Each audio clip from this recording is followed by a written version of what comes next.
All right, let's talk about it. So I picked the Knicks to get the 10th seed, and now they beat my Celtics game one in a game that was way more dramatic than it needed to be. We went double overtime. One of the fears I had with the Knicks this year was the idea that Julius Randle's shot making wasn't going to hold up.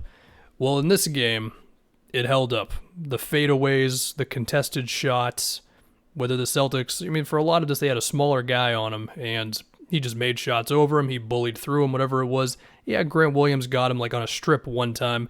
They go to Time Lord on him later on, had some success there. But even then the Randall Fournier two-man game started, and honestly, the Randall Fournier like two-man thing with the handoffs or a fake handoff action and then Fournier going the other way, or Randall flipping it to him and then setting a screen for him, which the Celtics did not do a good job of getting around, at least for a few of them. It reminded me a bit of Jokic and Murray and the way that those two play off of each other. So that's definitely something the Knicks can build on as this goes throughout the season for them.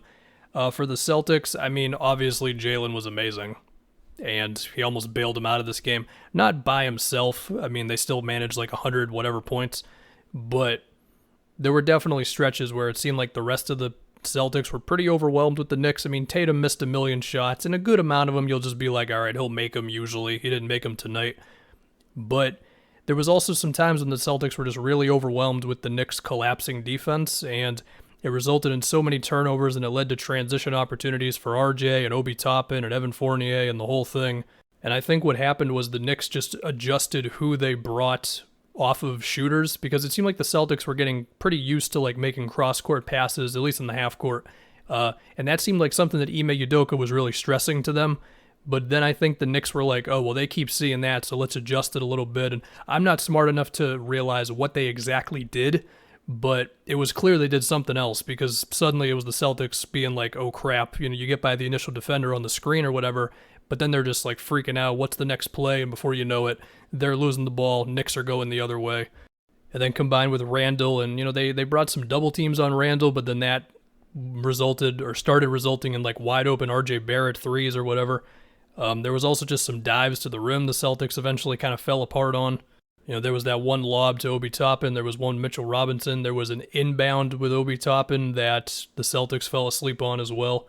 So we'll see with that type of stuff. To talk about the Celtics defense a bit, there was the big conversation from the preseason, which was they were switching everything, and they didn't switch everything in this game, but they switched a lot of stuff. And that seems to be the calling card of Udoka, is an aggressive defense, where it's switching, it's bringing two to the ball, and just hoping you can close out to whoever's going to be open now, usually in the corner.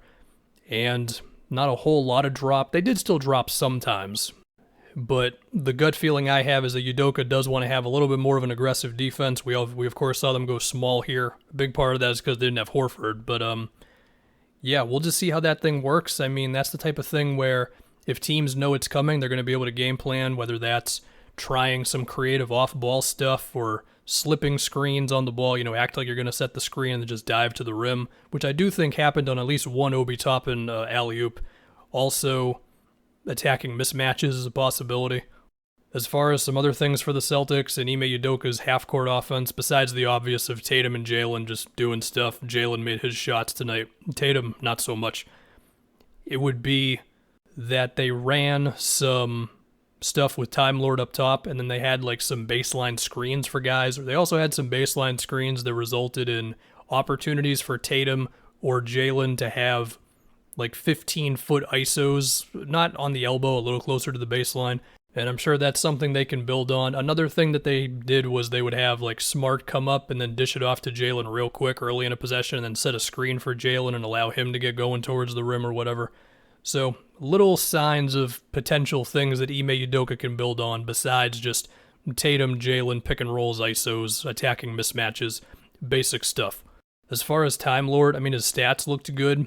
If I dove into all of his defensive possessions, I'm sure there were a few times when he wasn't in the right spot. It did seem like on those Fournier threes, like the series of them that began in the overtimes, there was a bit of the Celtics looking at each other like, wait, what were we supposed to do there? And I don't know who to blame for that, but clearly they were not on the same page for some of them.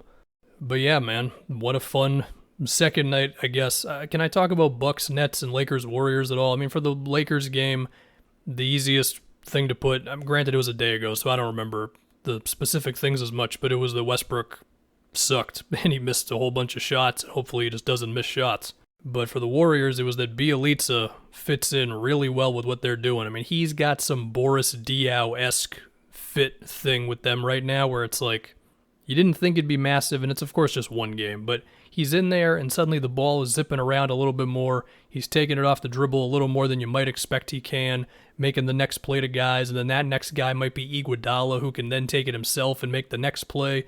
Suddenly the read and react improvisational Warriors that were lacking last year look to be a little more back.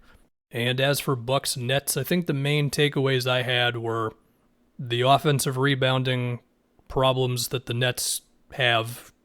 It's still there when they face the Bucks. The size mismatch is pretty huge. They switch a lot, so that leaves sometimes like wing players or guards switched on to some of the Bucks' big guys, results in offensive boards. But also, you can tell the Nets don't have a set idea on what lineups they're going to go with, which I think is okay right now. You know, you have like Claxton and Blake, which started the game, and as it went along, there was some Millsap, some Aldridge, and we'll just see what ends up being best for him. I'm not going to have a take on what it's going to be. Of course, Kyrie being on the team would certainly help him out, so that's it, man. That's the early NBA takes. And my 10th seed Knicks take already doesn't look too hot.